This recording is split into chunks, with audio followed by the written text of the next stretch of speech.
transmission to bring you the following live broadcast. How's everyone doing tonight? Woo!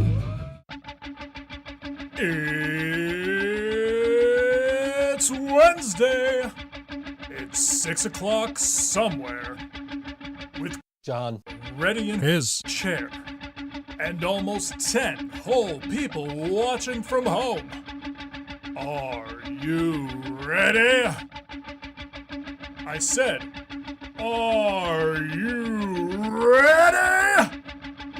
It's time for the ThinkSoJoE Show!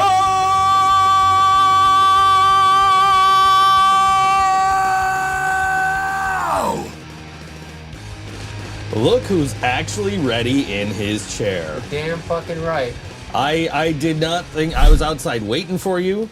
I did not think you were gonna make it. You got here as soon as I hit the button to go live. Like John's actually. Oh, the air conditioner's still on. I can hear it in the microphone. Me too. Let's turn that off. We got the fan going. We're good enough. Hey, we're here. Welcome to the ThinkSoJoE Show. We're both here. I don't have to do 30 minutes. Did I say ready because he's a redhead? It's not me saying the intro. So, no. It was always ready, even when it was Karina and then Ryan. Jill sees nothing. Jill sees nothing. You don't see anything. I don't know what to tell you. I'm pretty sure we're good. Dewey says no. You guys don't see us? I don't believe you. We're gonna find out. We're gonna go on YouTube and we're gonna look who's ready. And I said, look who's ready. Oh, there we are. Jill sees us. That is not me. That's Tank the Tech. Anyway. Anyway. Yeah. I don't know. It says we're live. I'm going to share us. Well, I got my phone in my hand. I'm going to share us on Facebook. Let's see. How do I do this now? We're going to find me. ThinkSoJoE. I haven't seen you in a while. It's been 6 days. We haven't seen each other since band practice.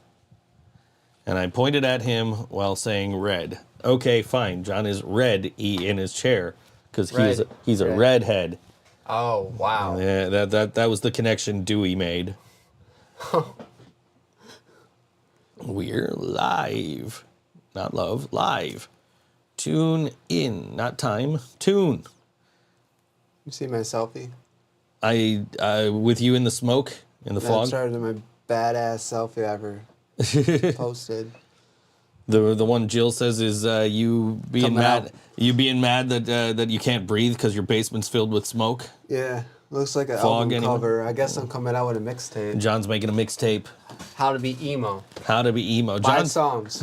I was listening to a podcast last night, and one of the things that was mentioned was emo rap. So come back. That's my solo thing. This one time back at band camp. Anyway. Yeah, it was a couple of days ago I was listening to it because I ran out of Pepsi, and so I walked over to 7-Eleven. I lose my mind if I run out of Pepsi. I walked to 7-Eleven at like 11 o'clock at night. I had this job that was like 21 scripts. Yeah. And I had to finish it that night. But it's like, man, I am not going to be awake if I don't have caffeine. So I walked over to 7-Eleven. Had a whole conversation about how shitty their bags are that they give you at 7-Eleven now. Oh, yeah. Like when I went to Jersey, they gave me a really nice one. It was like a fabric one, but it was like it was the same shape as a plastic one, but it was fabric. And it was really sturdy, and it got me all the way back to the Airbnb, which was pretty much the same distance as 7-Eleven here to my house.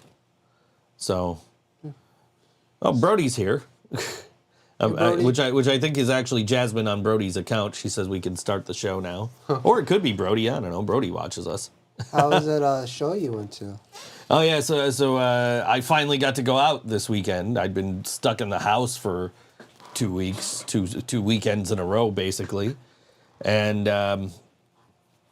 I don't know if I even told you I was going to this show. You did. Okay. You said you were thinking about it. I texted you I texted you Saturday night sending you pictures of one of our favorite bands collectively, the Interrupters, who we're actually going to see later this month. But I'm sending you pictures. I'm from Syracuse because I got invited to go see the Interrupters and Dropkick Murphys in Syracuse, but it was like, oh man, I can't go. My grandmother's birthday party, 90th birthday party. And you've had to be late to things for a 90th birthday party in the past. Yeah. So you understand completely that this is not just something I could be like, oh no, I can't go, man. Like, oh no, yeah, let me drop everything and just go. You know, so like, I'm like, oh man, I can't go.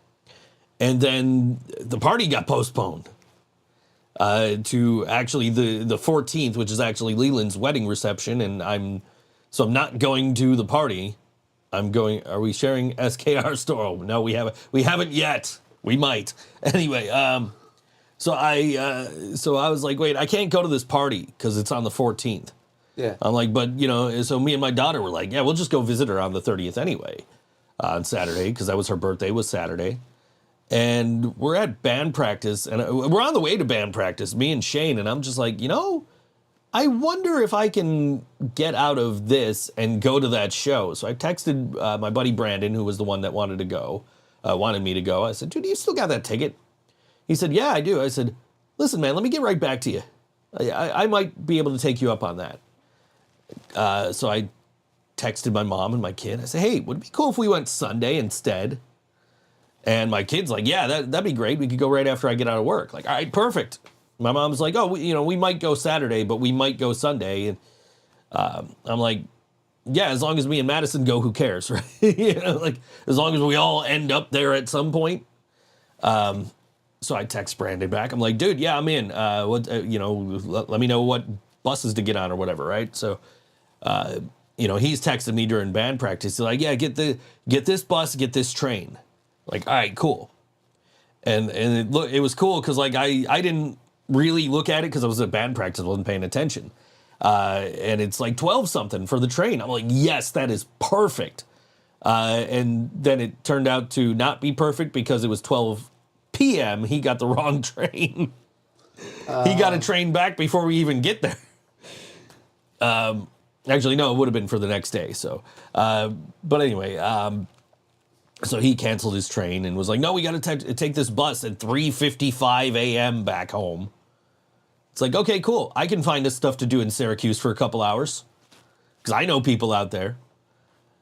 So I got home. On the way home, I booked my bus tickets. And then when I got home, I messaged a couple of friends of mine from Syracuse who used to do the wrestling podcast with me. And one of them was available to hang out after the show. He was like, yeah, I'll hang out for a couple of drinks. Like, all right, cool. I didn't say drinks. I said like dinner or something, but okay, cool. So we found a place somewhere in Syracuse and just hung out for a couple hours after the show. The show was great. How was the venue? The venue was, it was a hockey arena. Not like, not obviously not to the scale that we have. But like Rochester Arena?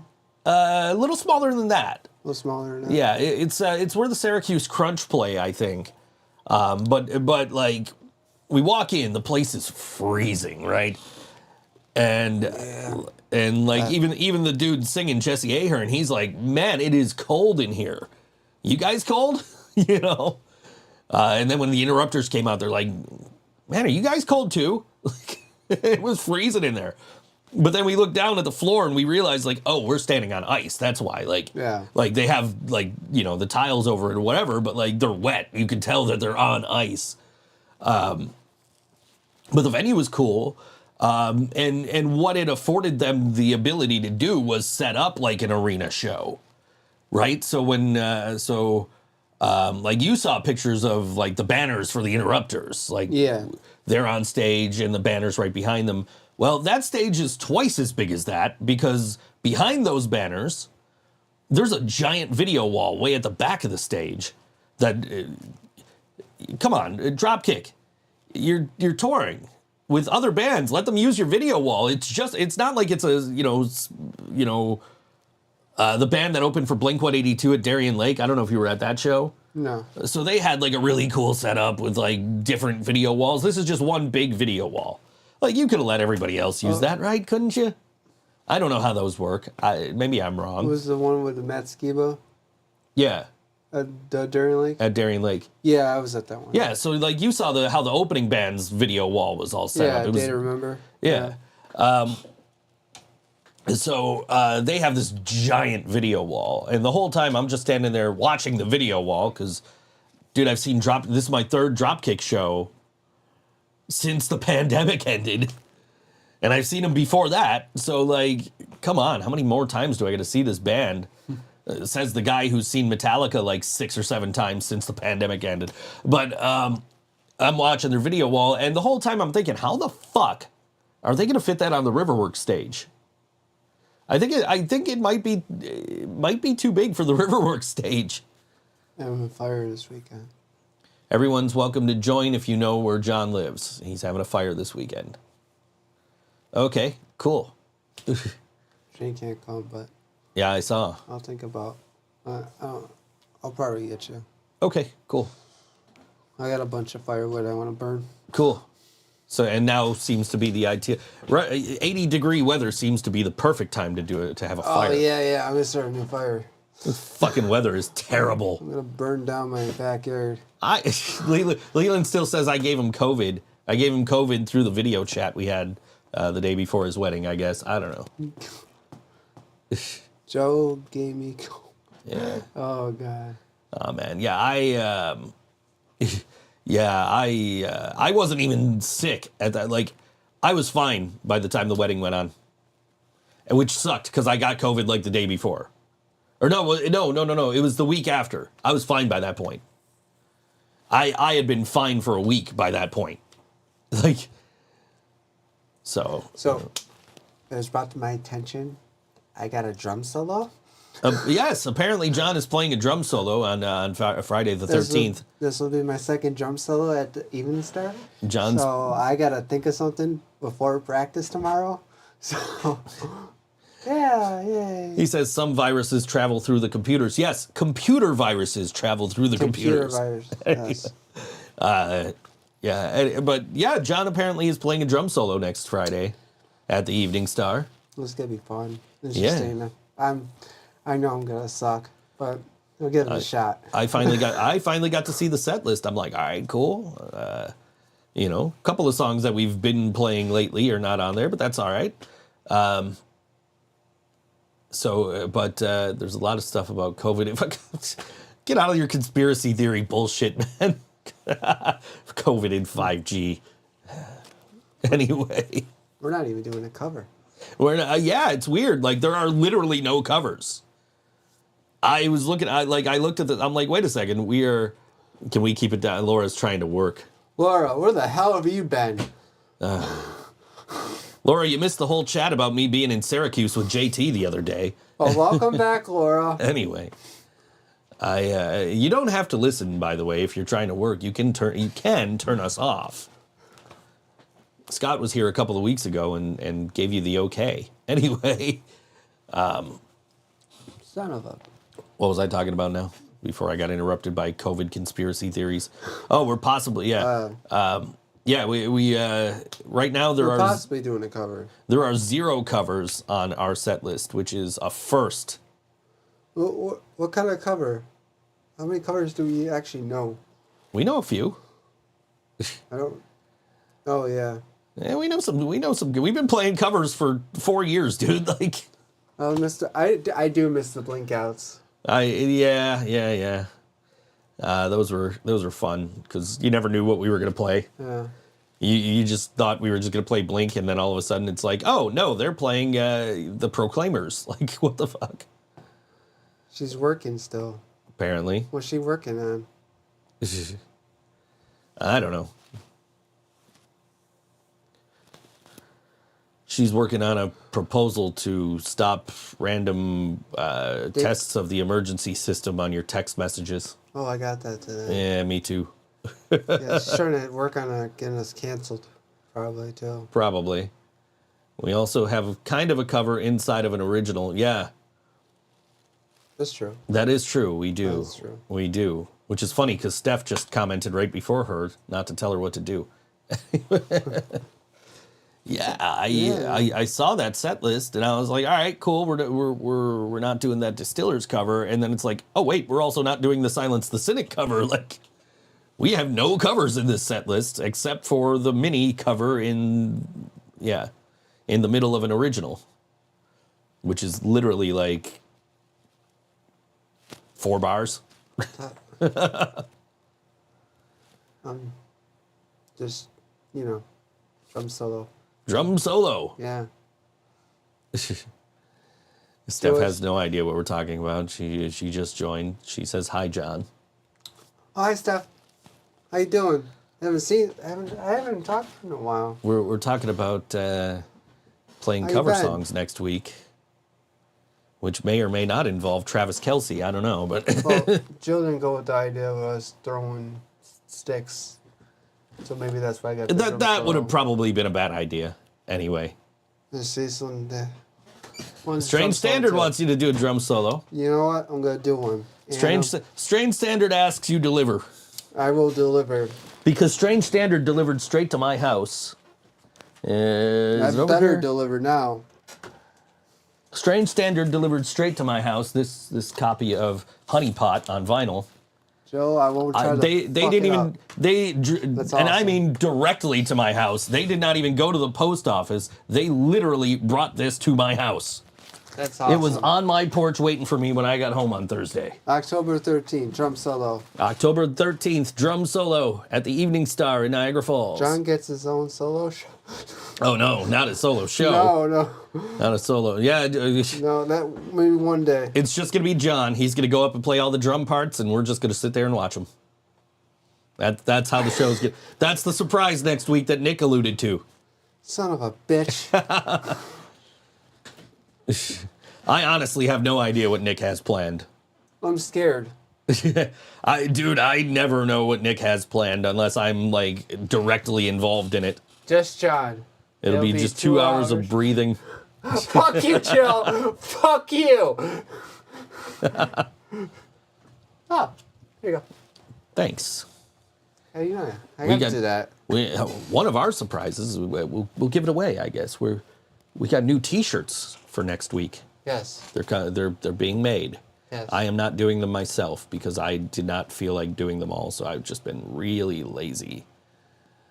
For some reason, Leland's stream paused, and he couldn't tell if we had started some sort of quiet contest. Am I dyeing my beard? No. What am I, Tommaso Ciampa?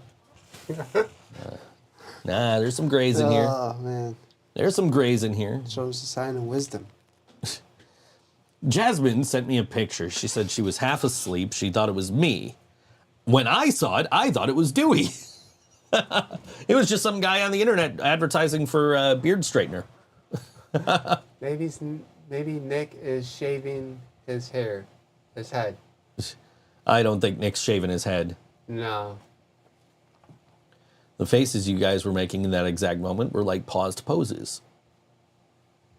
Wait, are we doing the male models in WWE? The poses? I don't know, man. The only poses I do from WWE is a 5-second pose for the benefit of those with flash photography. Okay. Now I want to play No Mercy. Anyway. Damn it. Of course, after watching No Mercy the other day, they had that intro. Now I really want to play No Mercy. And I can. It's in the next room over. But it's not a wrestling podcast. I know it's not. I know it's not. It was so cool to see Adam Copeland. Yeah, I caught that right. When the hell did I didn't see any. I went to sleep because, like, I didn't see any of that pay-per-view except for that part. Anyway. I'm giving away a T-shirt. Whoever posts the most photos of Joe on our band page, she put out, but she meant our band page. Poop face. Making poop face. Because the pictures from the last show, I was like, the whole fucking time, every fucking picture. Constipated and all that shit. Oh God. We should do a boudoir photo shoot together. Nah. Oh God. Wow. 2000 WWE Referee. Well, WWF, a reference, she says. Reference. Yes. Anyway. But, yeah. Yeah. Well, I mean, one of the options I could have done for, I think, next week's podcast was, like, fucking Romeo and Juliet. Like, it's the anniversary of that movie coming out. Oh, really? Yeah. Nipple punk. That's what we are. We're nipple punk. It's a good band name. Cool, weird. Yeah, somebody noticed my Weird Al shirt. You don't think it's too tacky, do you? No, I fucking love it, dude. It says tacky on it. Tacky. Anyway. Hey, tacky. Somebody noticed my Weird Al shirt. That's awesome. So, there's a new band name. Nipple punk? No. Oh. My other band. Oh. Kind of just... Sunday was horrible. I mean... Practice was only for like not even an hour. I mean, whatever your other band name is, it can't be as bad as your previous band name. Many of them. Okay. You've had some bad band names, too. Yeah. 7-1 Sickness. On Our Knees. That was a horrible one. Laura wants to know. You can tell her. Leave Me Bleeding. Okay. That's the new one? That's what Will came up with. Okay. That's not too bad. That's kind of like his old name. All right. Whatever band he was in before. I don't even remember the name of the band he was in before, which is funny because he came up with they used to practice right next door to us, and I've seen them play. But Laura has a question for you, John. What's up? Will Jay the Skeleton be on the Halloween episode of ThinkSoJoE Show? I talked to him, and yes, he will. He will make an appearance. Yeah, that's what I've heard. Jill said, John, shh. What does that mean? I don't know. She's telling you to be quiet. Did I talk too much? I have no idea what she's shushing you for. Maybe you're not supposed to be giving away the band names. Oh, probably not. I don't know. I was not privy to that conversation, so I do not know. I actually like the name. It's all right. I don't hate it. I mean, it's a lot better than 7-1 Sickness. I don't hate it. I would just make sure nobody else has that name before you start using it. Because that's the problem you run into, is that I run into a lot on this show. Not necessarily with the bands we're playing today, but like a lot of the times, because we play the music off of Tidal, right? So, which is basically a different streaming platform that actually lets me use my DJ shit to run it. But a lot of the time, I'll go to look for a band, and I won't be able to find the band. I will find multiple bands with the same name, and I'm like, okay, great. Which fucking one is this? Laura says you talk too much. Yeah, Laura doesn't have to fucking listen to me, but she does every week, so joke's on her. Anyway, she can literally turn this off and not watch. She didn't watch last week. I haven't seen her in the comments. Yeah. Oh, wow. Well, 2 weeks ago, we didn't do a show because I was... Oh, yeah. Yeah. I was not cleared to do a show, so... No. I mean, we could have tried to do it over the phone, but that... that worked last time. Yeah, it didn't work last time, so I wasn't trying it again. But, yeah, I don't know. What the hell was I talking about? Yeah, I think it's an okay... I think it's an okay name. I would definitely go on Spotify and see if you find any other bands by that name. No, we looked. Okay, good. I looked, so nothing yet. Because there's a lot of bands out there have the same names as other groups, and don't take the initiative that XM Priory did, right? Because XM Priory, there was another guy who was a rapper who came out around the same time as them who was calling himself XM Priory, and they ended up trademarking the name, and the dude had to change his name because they apparently had it first, and they were like, dude, you can call yourself EXP, and he's like, nah, man, I'll just change my name entirely. So they started adding EXP to all their shit too. John, I'm gonna tell everyone you love them. John does love everybody for the most part. I do. For the most part. Me too. Who's she gonna tell? Oh. Laura says... I'm scared. Laura says, I was away working. Do you guys demand I listen and not make monies? No, we demand you not listen and go make money. Yeah. Instead of being in our chat like, why you guys talk too much? Why you're making too much noise? I'm trying to work, blah, blah, blah. Jill says, everyone in your messenger. Look at that look. She could hack into my shit? How? Oh, God. What'd she do? John's actually checking to see if Jill has sent I love you messages to everybody. You just said the door's unlocked for you. Nope, the only message he got was me telling him the door was unlocked because he literally showed up at the last second. No, she didn't say anything else. I had just hit the button to go live and John walks in the door. I'm like, hey, perfect timing. Okay, Joe, you win. I don't know. I love most people. Most people. There's some exceptions, but most people, you know. Most people. More like, yeah, she's capable of hacking in the profile, so. I'm sure she is. Yeah. Me and John accidentally got linked via Messenger, but I can only view notifications and reply. It's hilarious. Oh, yeah, I've heard about that. Ah. But she can reply to a messenger for me. As me. Great. Yeah. I don't know how you guys managed to do that, but okay. She got into my band chat. Oh, jeez. Do you... She's talking for me. You know what Jill does in other people's band chats, right? I know. It's funny, though. It's funny. It's like I'm saying it, but I don't. Because they know it's not me, because I can't spell for shit. Right.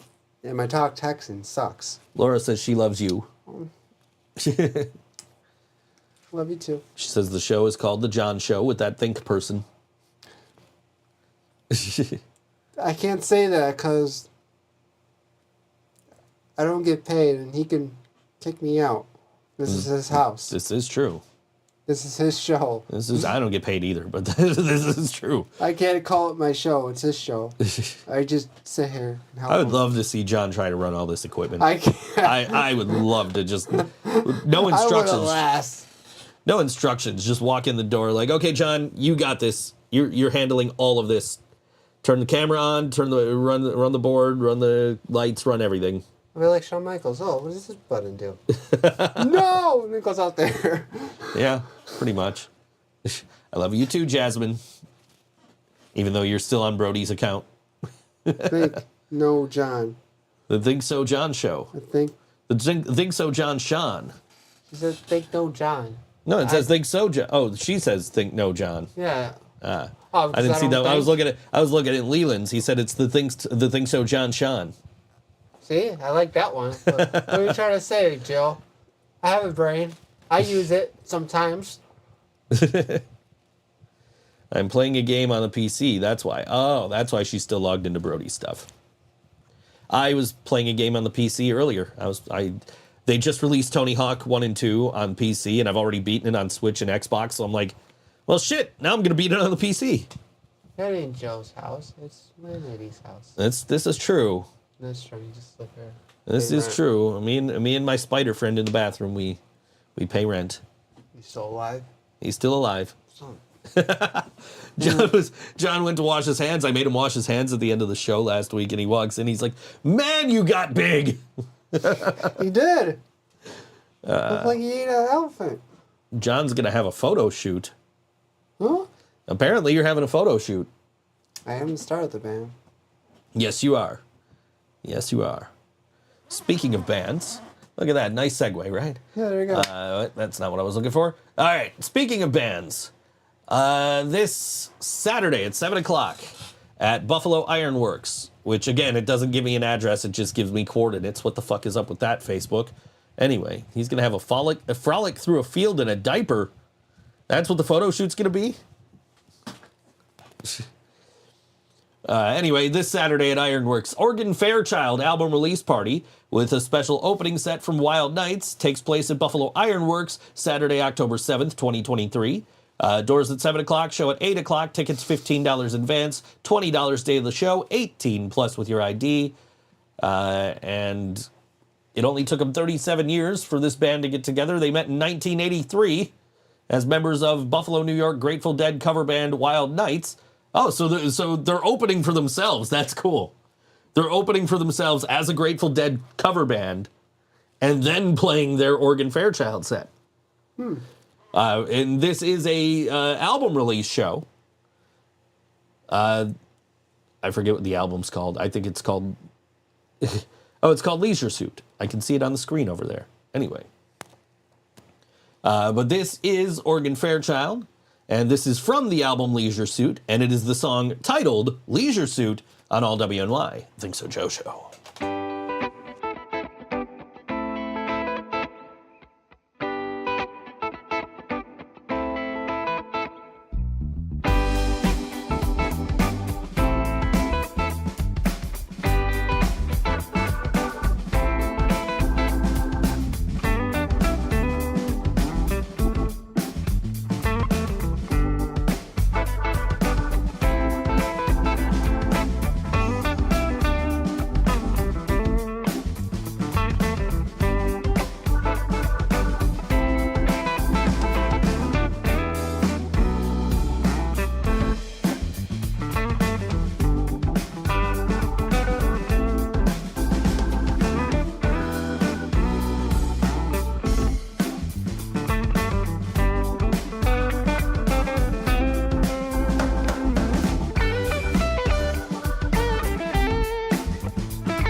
That was Oregon Fairchild on all WNY Think So Joe show. The song called Leisure Suit off their album Leisure Suit. And you can go see them for the album release for Leisure Suit this Saturday at Buffalo Ironworks. I still find it weird. They just give me coordinates when it's shows at Ironworks. They don't give me like an actual like address. Anyway. Yeah.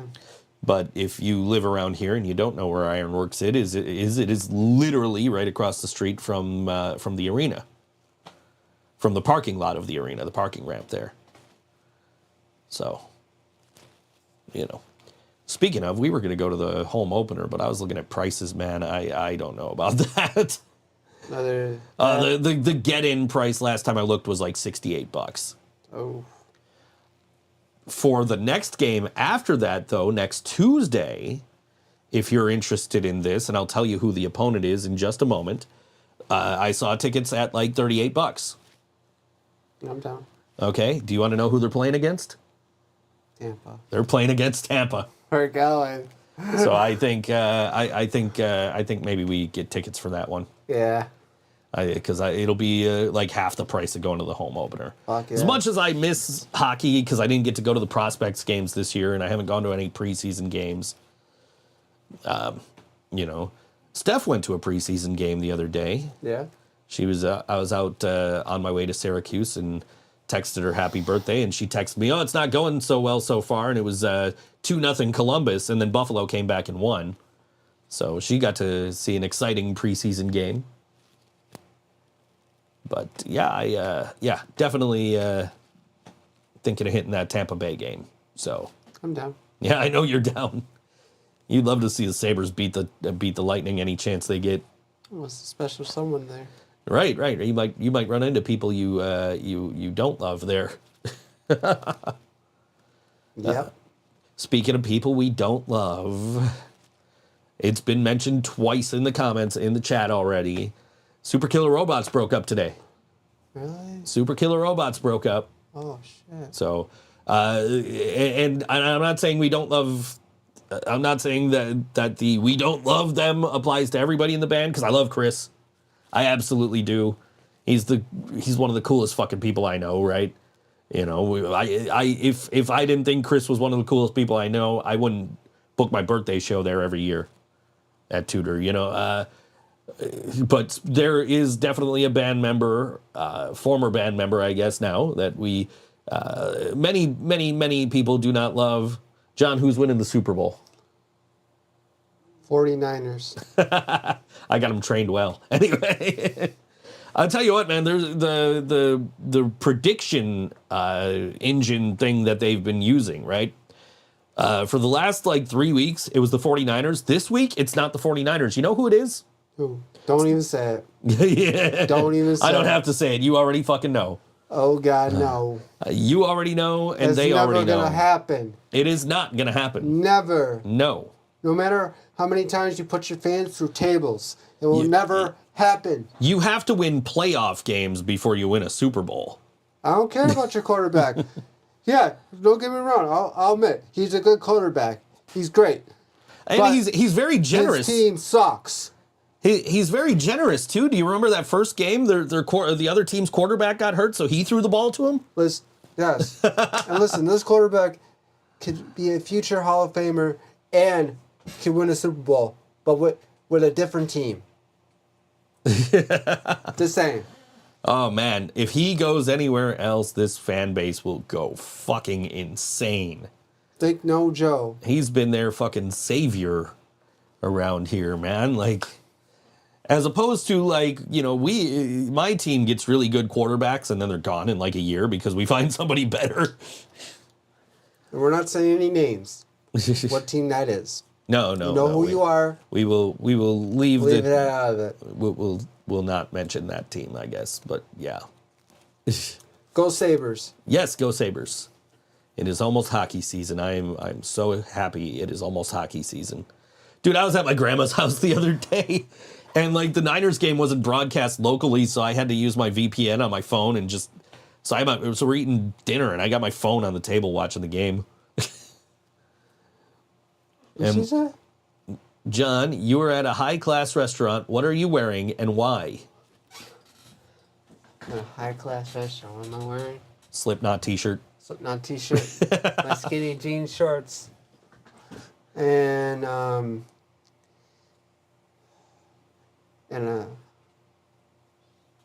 emo vest. Something. There you go. Something to really tie the outfit together and make it a little more classy. I got you. Dewey wants to know, if elephants could be rock stars, what instrument do you think they'd play? That's going to end up in a POTUS XXX song, isn't it? That's how they got me the last time. Tuba. Tuba? Yeah, I was thinking trumpet, but okay. We're along the same lines here. Could play drums. Elephants would be great in a ska band. Oh, fuck yeah. This is going to be a song. Do you think elephants have secret societies we don't know about? Probably. This is definitely going in a POTUS song. We're getting Dewey ideas. No, this is how they got me on that first one. The pre-pandemic fart. That's how they got me on that. Was Leland put it in the chat and I read it. What about the barbecue? Who got you on that? I don't even. Am I even on that song? I don't even know. They wrote a song about you, anyways. Yeah. That's the whole point of the group. It's just a shit posting band. They really love you. Yeah, I know they do. I'm technically in the band. So. When is the barbecue? Laura wants to know. John's throwing a fire on Saturday. It's not a barbecue per se, but I could make it a barbecue. You could bring. It'll be nice, man. We'll bring s'mores and shit. Yeah, fuck yeah. Hell yeah. Close enough. Jill's back. Hi, Jill. You didn't tell us you left. Right? Well, welcome back. She left, and then we talked about the thing she wanted us to talk about. Yes. Which was not loving people who are no longer in bands around here. Yeah. But anyway, do you believe in the existence of real gnomes, or are they purely a product of folklore? Okay, I believe in gnomes. You know, small people. I see a bunch of videos on YouTube. I saw these things coming to alive. I saw Gnomeo and Juliet. Yeah, that counts too. Hulk Hogan was in it. He played one was of the. He? Yeah, he was in that. Was he in Green Jello? He wasn't in Green Jello, but he did a song with Green Jello. He didn't show up to the gig. And he apparently didn't show up to the gig. Funny enough, that same night we were trying to get him to our gig at Good Bar. That not Living Brain Dead, but we had a show at Good Bar, and it was like right around the same time I think that we did like shortly after we did, or shortly it was around the time we did the John Stamos birthday show. Oh yeah. And so we were just trying to be like, yo, we saw Hulk Hogan was in town. We're like, come to our show. And he did not show up for our show. He didn't acknowledge my tweet at all. And apparently he no-showed Green Jello that same night. John, favorite food beginning with the letter K. Yes. No, this doesn't start with a K. That doesn't start with a K either. Damn it, what starts with a K with food? Kale. Kelp. The fuck? I don't want to know what Seamus eats. Oh, fuck. Yeah, I don't know. I'd say carrots, but I think that starts with a C. Yeah, that starts with a C. I mean, corn if you're into new metal. Yeah, I'll go with corn. I have Freak on a leash, baby. I see. Leland said corn too. Yeah, I wear it to shows sometimes. Corn, damn copyrights, and spelled with a C. Cover a Wyatt Coyne song. Up on that old whiskey shelf. I don't know. Hey, Ma, get off the dang roof. Yeah, Krispy Kreme. There you go.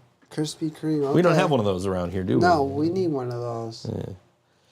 And Wyatt Coyne will cover a Brain Dead song. That would be interesting. Oh, God. John ate vegan meatballs. Yeah. She made me some butter like pasta, and she made some meatballs. 'Cause I thought there was actually meat, and then I started eating them. I was like, "This is really good. What are they? Vegan meatballs? You just fed me fake meat." I was like, "This is actually pretty good. I like vegan meatballs." Some of that For some fake reason meat, I do. Some of that fake meat is actually pretty good, Yeah, it but It is. it's not good for you. Not good for me. No, it's just as bad for you as actual fucking meat.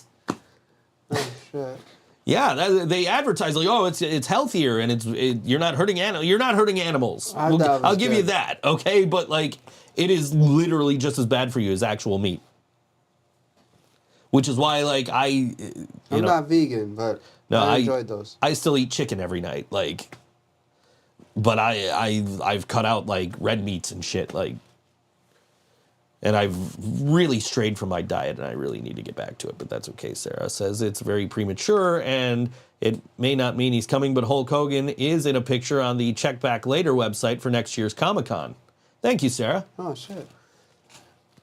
Yeah, well, maybe. Yes. Who knows? Maybe we'll play a show that night and we'll try and convince him to come again. I don't know. I don't know, man. I haven't gone to like any of these Comic Cons, but they always look like so much fun. They need to book us for that Green Jello show. Laura says, I've got to go. I have a video meeting thing in 15 minutes. John, turn off Joe's microphone and kick him out of the house. I don't have that power. That would go the other way around. You're right. We do need to get that Green Jello show. If only we knew somebody in Green Jello who could pull some strings. Mm-hmm.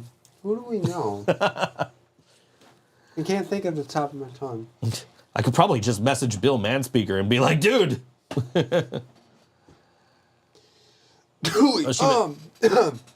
She met the Incredible Hulk last year, Lou Ferrigno.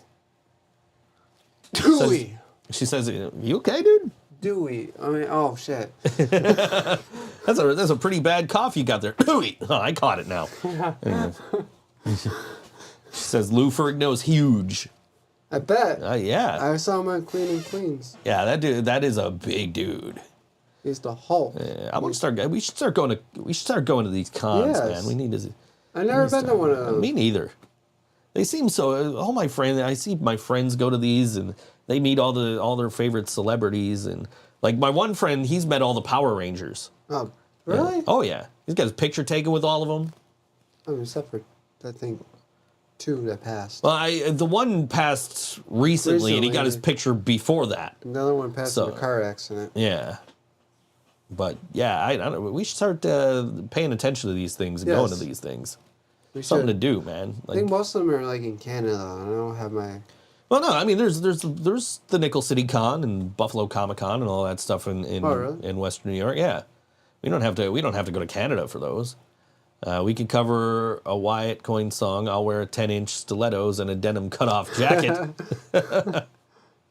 Sarah says it's a great time. We should start going to some cons. Let's do it. I'm down. There's always I always see the ads for them. I'm like, that person would be cool to meet. Fuck yeah. But a lot of the times, the people I want to meet are the ones where you have to like pay extra. So it's like you're already paying the $40 to get in, and then you got to pay like $100 to get the picture taken with them. Did some of the wrestlers do that stuff? Yeah, yeah. Well, that's how we got on it. Was we were talking about Hulk Hogan doing one of them, and the night that Wyatt Coyne was in town. So they were trying to get him to come do leader of the band. And meanwhile, I was tweeting him like, you should come to the show at Mr. Goodbar. I want to be insulted by MJF. There you go. We were my friend Brandon that I was out with the other night. He was very surprised to learn that I have been basically insulted by both DDP and Jim Cornette. Really? So yeah. Actually, the anniversary of me being insulted by the original Doink the Clown is coming up. So you're insulted by Doink the Clown? Yep, the original Doink the Clown, Matt Bourne, right before he died. We did the interview. He was cool as shit, man. Like he's like, man, you didn't do enough research, which was a huge criticism. Laura can tell you. Yeah. You could pay for VIP, but some will just allow you for free. Their discretion. Cool. Yeah, I did the interview with him. He was like, but if I ever see you, I'm gonna hit you with the whoopee cushion, which was his finishing move, right? Oh yeah. And he sadly never got the chance to do that. He passed away a couple of months later, and we got some of his friends on the show and did a tribute show for him.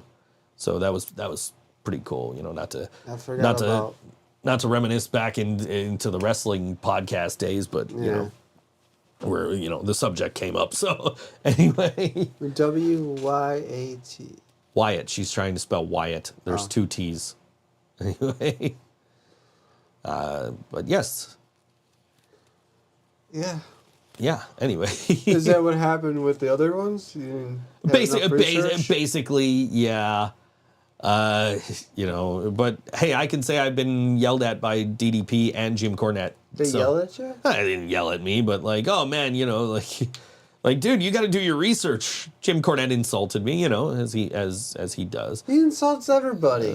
But that's what I'm saying. As he does, that's what Jim Cornette does. Sarah met Sergeant Slaughter. Jill says TTT. Yeah, because she left off a T when she tried to type Wyatt. She's at Walmart, she says. Oh, she's at Walmart. She says, I'm at Walmart. Bye. Bye, Jill. Bye, Jill. I gotta go to Walmart or someplace. I don't know. I'm gonna go to the hardware store. Huh. I need a bigger toolbox. I got that toolbox now that I keep all the guitar stuff in, but I need a deeper one. I don't need to be longer. I just need to be deeper. We gotta make a Guitar Center run. Yeah. We need to get some sticks. I'm always down for a Guitar Center run. Probably see if any of my guitars need some setup too. I probably should get a couple of my LTDs set up. Oh, it's been like I'm excited to play my kit. It's been like 4 months. I haven't touched it. I know, man. You didn't get to play it last month because we were at Music is Art, so you had to play the house kit. Yeah. And you don't play it at practice. You got the old one set up. I was gonna use a snare drum. I sent you the video, the picture from what was it? The Ataris. The dude had like the inverse of yours. Yeah. Where it was like his was black with gold stripes, and yours is gold with black stripes or whatever. Like, yeah. Yeah, it's nice. I was there with my buddy Marky, and he just goes, dude, watch this guy with his pedal board.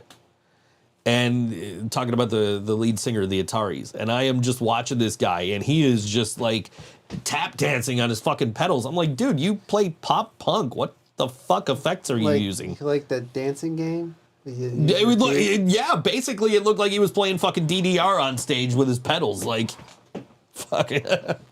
I'm like, dude, like, I can barely even hear the guitar, let alone what effects you're fucking hitting on these pedals right now. I just be afraid of fucking up. Like, okay. You're in a punk band. Why? Fucking love the Ataris, but I don't know he did that. Oh, dude, he is just like he's standing. He's using the wah while he's hitting other pedals. Like, is it the singer? Yeah. Dude, he's fucking crazy with those pedals. Just like I probably wouldn't have even noticed if Marky didn't be like, dude, watch him with his pedals. He probably got probably work out a lot because I think I get tired after the first song. Yeah, dude, he's just, like literally looks like he's fucking doing DDR up there. Sarah saw the Ataris at Warped Tour one year and was very impressed with their energy. Yeah, for sure. I mean, I just saw him a couple of weeks ago. I saw him with. I never seen him live. I always wanted to. Saw him with Everclear. I don't know. I think I've seen them live before, but then like Marky was like, "Dude, do you want to like Brian would want us both to be at this Everclear show, and I got an extra ticket. Do you want to? You're taking this extra ticket." I'm like, "Okay, cool." And the Ataris were the second band on the bill, and it's so. And like I said, Marky's just like, dude, watch his feet while he plays, and he's just tapping everything. Like, it's crazy. I'll probably find it on YouTube. Oh yeah, for sure. Check that out. Next time they come, we'll definitely go. Oh yeah. It's like anytime, like whenever you mention like, oh, I've never seen this band, and you like the band, I kind of make a note of it. Like, oh, John said he likes this band. We should go see them. I want to see Everclear too because I like them. She said this was many years ago, so it's even more impressive to be old and still that crazy. Yeah, it was. Yeah. It was insane just how much, and they sounded great too. They sounded like the fucking Ataris. Like, You know, it wasn't like a lot of the bands, a lot of the older bands, they got to tune down and they got to sing a half a step lower, you know, like they were spot on. They were really good. And I sent videos to someone who was a huge fan, and she was like, they sound amazing. And, you know, luckily the video sounded good too. I was like, I hope it doesn't sound too bad, because we were right near the speaker. She's like, it sounds great. I could hear everything. They're like one of the first bands I ever got into. Said she started crying when they started playing San Dimas High. Yeah. You know? They're like one of the first bands I ever got into when I started getting into punk rock. Yeah. I was having a conversation about Green Day, because Green Day was like my indoctrination into Fuck punk. yeah. Back when Dookie came out in '94, right? Mm-hmm. And my friend Ashlyn, who I was out with at the Interrupters show the other day, the Dropkick Murphy show, she got into punk through American Idiot. Me too, She's younger than me. A lot of people are younger than me, right, John? Yeah. Anyway. Been on this earth for like 2,000 years. Well, anyway. But you know, she posted like, oh, this is the album that really got me into like all the music that I listened to. And I was like, yo, that is crazy, because Dookie was the album that got me really started. Like, I do absolutely give a lot of credit to White Zombie and Rage Against the Machine for getting me into metal, but like to get me into rock in general, and particularly punk, was Green Day, Dookie.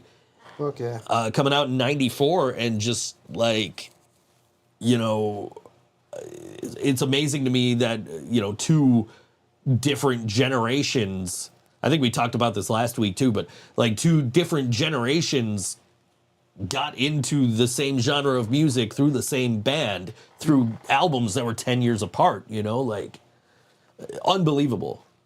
I actually, and because of that, I actually, when I went to the record store the other day, American Idiot was one of the albums I was looking for, because I don't own it on vinyl yet.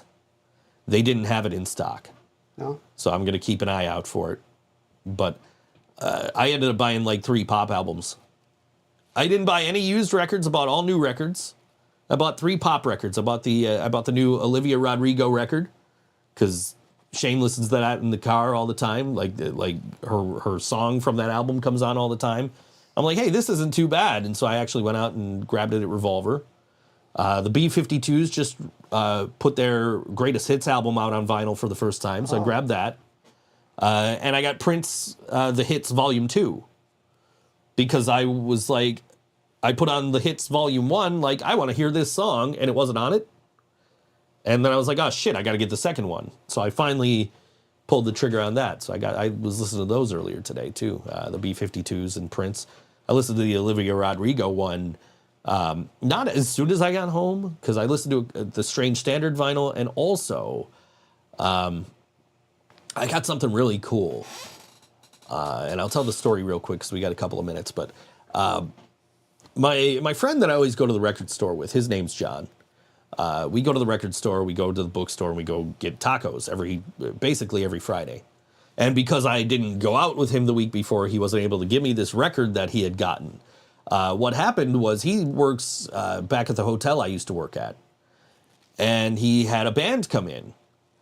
And I guess he said to them, oh yeah, my friend's really into local music, and he's got like 700 records.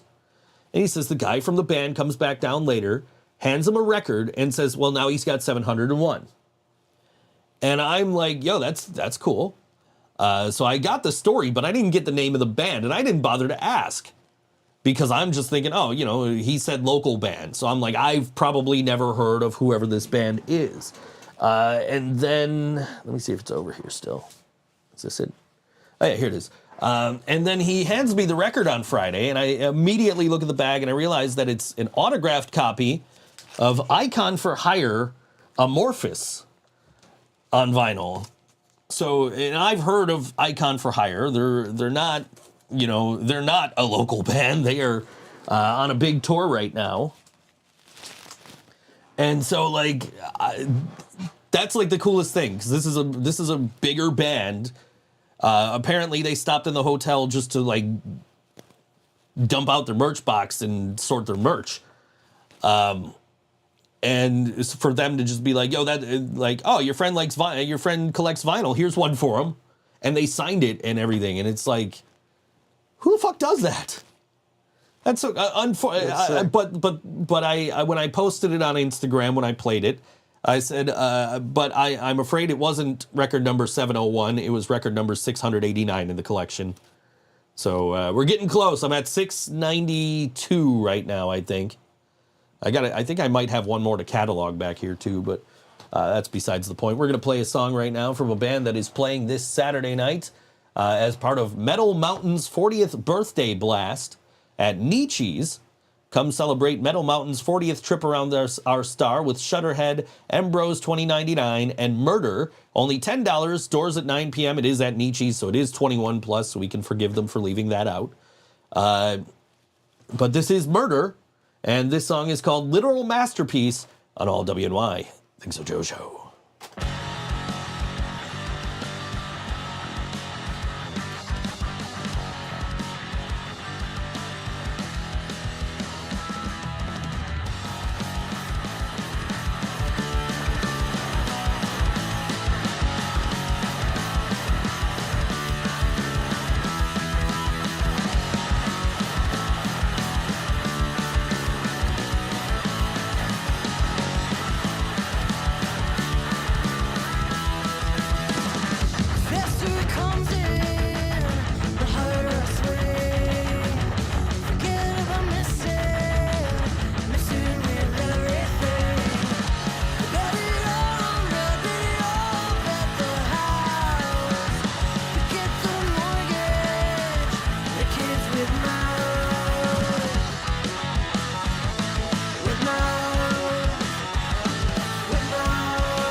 That was Murder on All WNY Think So Joe show, a song called Literal Masterpiece. We were just talking during the song break about my trip home from Syracuse. Oh yeah. The trip there was fine, man. Everything was great. We got there early, like 3-4 minutes early. Our friends were waiting for us at the train station to pick us up, to take us to the, well, had dinner first, and then we went to the venue. Afterwards, I got to hang out with my buddy JT. I haven't seen him in years at this point. Yeah. We still interact occasionally, but we haven't actually seen each other in a few years. So it was cool to be able to go out there, hang out with him after the show. And then Brandon and I, we Uber back to the bus station in Syracuse. Our bus home is supposed to be at 3:55. So he breaks out the iPad. We've got a couple hours to kill. He breaks out the iPad. We put on the NXT special event that was on over the weekend. We're watching that, and I get the text from Greyhound, like, your bus is delayed. It's now leaving at 4:18. Okay, that's not so bad. And it's like, you're going to get into Buffalo at 7:13, which we were originally supposed to get at 7:10. It's like, okay, that's still not bad, right? It's like 3 minutes were delayed. We're still stuck here for an extra, 23 minutes or whatever, but we're going to get home only 3 minutes late. So the bus finally pulls in, and everybody gets off the bus, and the bus leaves. The one guy there goes, okay, I don't know what's going on. I'll let you know. Like, okay. This lady comes out, and she starts talking about the 5 o'clock bus. If you're getting on the 5 o'clock bus, go over to that guy over there. And Brandon goes, excuse me, what about the 3:55 bus? She said, oh, your bus is canceled. What the fuck you mean our bus is canceled, right? Like, we want to go home. What do you mean our bus is canceled? Oh, yeah, I think your bus is canceled. You think our bus is canceled? Yeah, I think your bus is canceled. Hold on.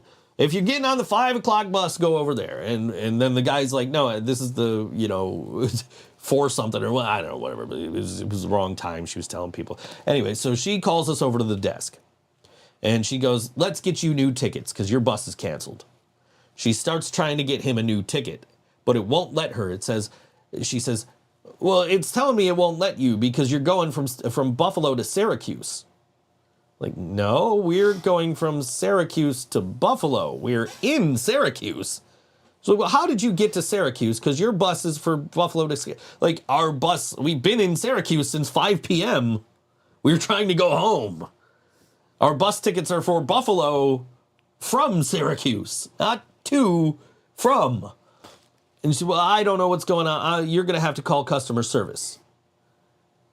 And then she's like, I got to call Greyhound. I got to see what's going on with this bus. And then, like, we're still talking to this lady, and she's like, yeah, you guys said your bus was canceled. No, the only fucking person in this place telling us our bus is canceled is you. Luckily, there's this passenger that had gotten off the bus. He's waiting to reboard and get back on the bus.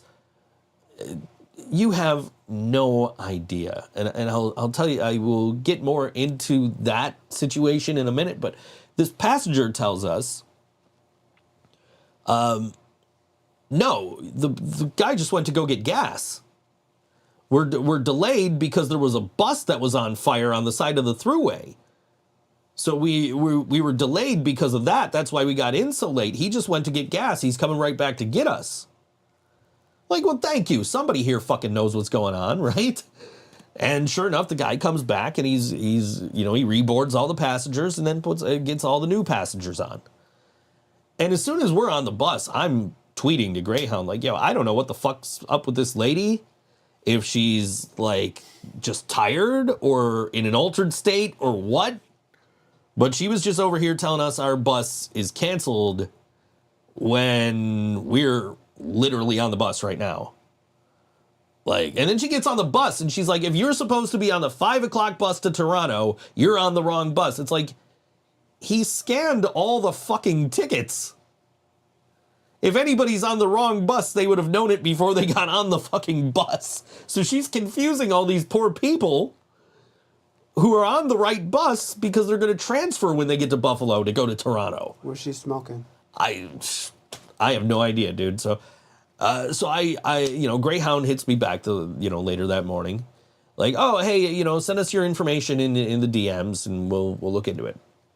That's all right, like, here's my name, here's my ticket number, here's my phone number, email address, all that shit, and here is my story, right? So I tell them that whole story. And they wrote me back a little later. Sabres are playing the Blue Jackets again right now. Anyway, they wrote me back a little later. They said, thank you for bringing this to our attention. We have documented your complaint in our system under case number blah, blah, blah. Greyhound values its customers and wants to make sure they have a pleasant trip. Our employees are trained professionals who should behave in a competent and courteous manner always. The behavior you described will not be tolerated, and we can assure you appropriate action will be taken to prevent a recurrence. Reprimands range from additional training to suspension to termination. And I'm like, yo, thank you for the update. I don't want the lady to lose her job over this, but I hope it'll at least help improve communication between the company and the customer service agents, because she had no fucking clue what was going on. And again, I don't know if she was tired or just on drugs or what the fuck ever, right? And I said, as a former overnight employee myself, I can understand not being at your best at 4 a.m., so maybe she was just having an off night. Like, I'm not trying to get this lady fired, but, like, definitely, hey, what the fuck were you thinking telling these guys their bus was canceled when it wasn't, and then trying to get them new tickets when they didn't need them? Like, I don't know what the fuck was going on with her, like, but she had no fucking clue what was going on. I see. So I don't know if it was just bad communication, she got bad intel, or if she was, like, on something, or if she was just tired. I have no idea. I'm not trying to cost this lady her job, right? Like, I don't want to, like, unless you really, truly, like, if she would have gotten us new tickets for, like, the 5 o'clock bus or whatever. Actually, I think the next one to Buffalo was at, like, 12. Right? So if we would have gotten stuck there for, from 3 to 12 would have been, 9 hours, right? If we got stuck there for 9 fucking hours because she got us new tickets and our bus showed up, then I would definitely try and get her fired. But because she was so stupid she couldn't figure out how to get us new tickets, I don't want her fired. We got home okay. We got home, I think it was like 10 minutes to 8 we pulled in. I never want to take a bus again. I know you don't. I would have much rather preferred the train, but the times just didn't work out, so we had to take buses. I was more nervous. I was a little nervous about the bus going into Syracuse because it was a Flix bus. Greyhound acquired a company called Flix, and I've had mixed experiences with Flix.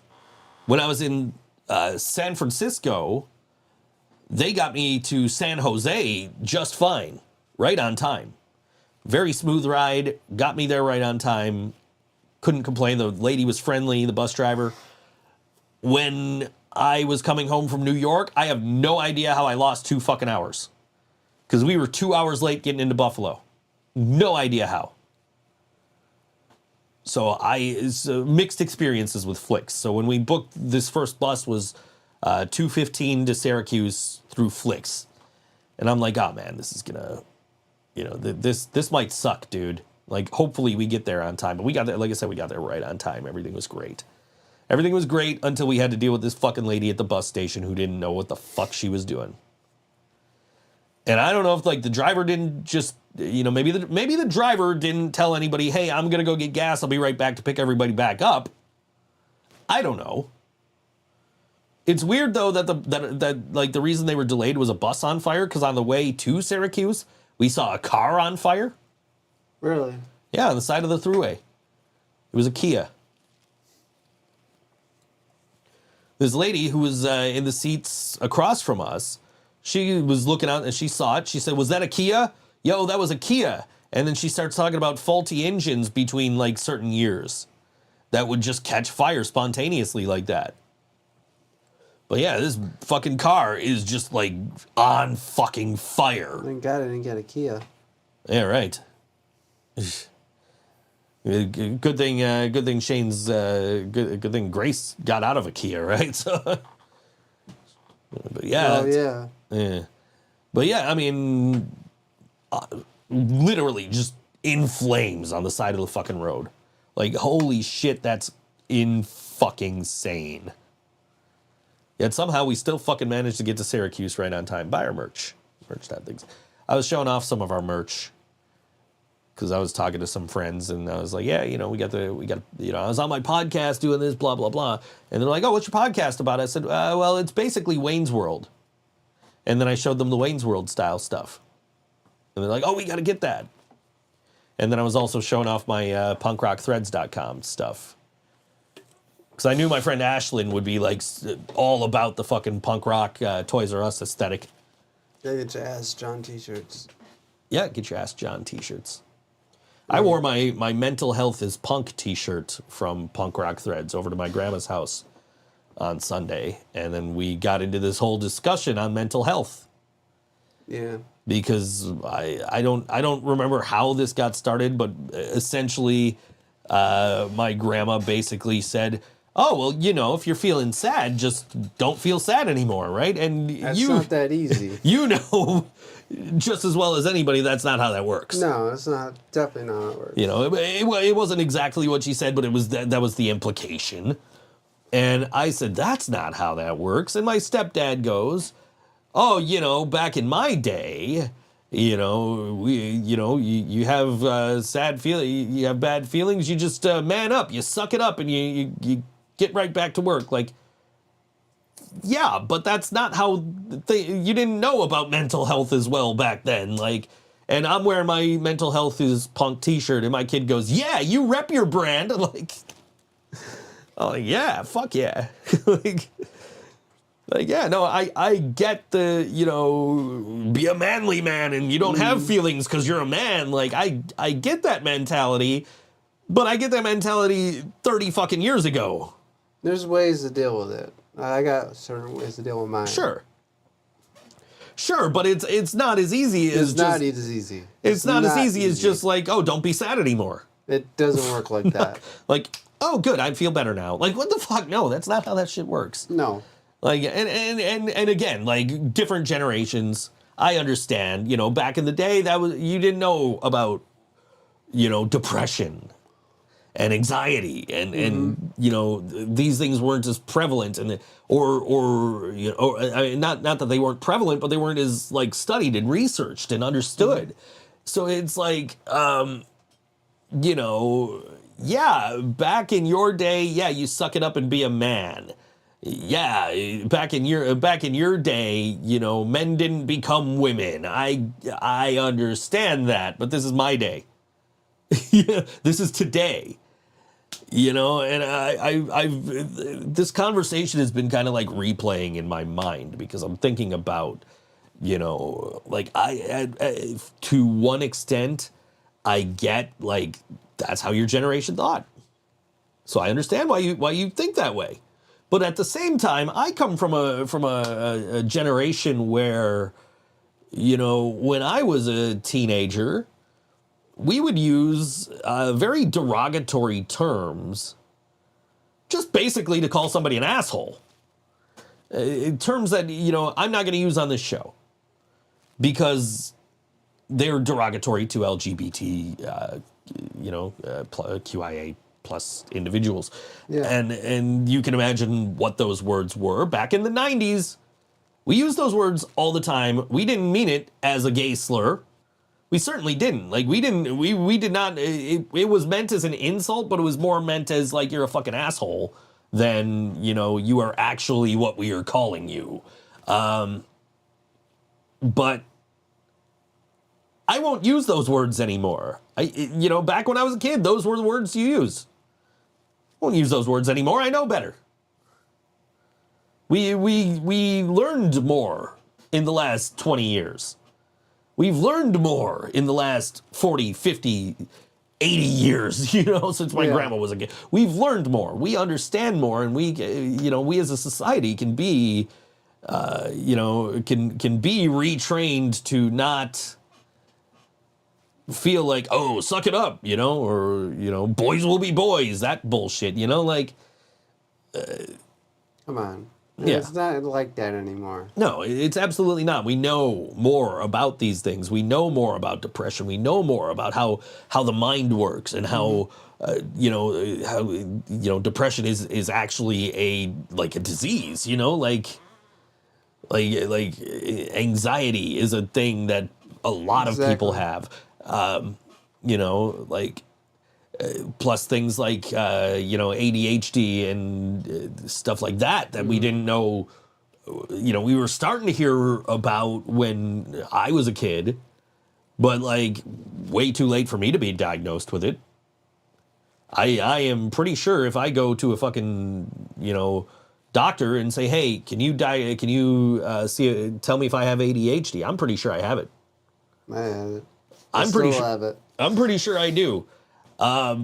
Just never been diagnosed. It's just but I've been watching video, you'll send me, stuff on Instagram all the time, right? You're just scrolling through videos, you got nothing else going on, right? And I'll send shit to you because I'm doing the same thing. And for a while on Facebook, I was just getting all these videos of here's how my ADHD makes me act. And it's like, wait, that's not how everybody acts? Yeah, it might be you, but it's like a lot of people act different. Yeah. How they deal with it. People are not all the same. But the thing is, I'm watching all these videos and I've got all these same symptoms, these same things that these people do or things that I do and think and feel. And so I'm pretty sure I am undiagnosed ADHD. But that's because when I was a kid, you couldn't get that diagnosis. It didn't exist. Mm. It started coming around when I was a teenager. But by that point, it was already past the point of anybody's going to check and see if I have this thing that's, people are just now starting to talk about. So you can't.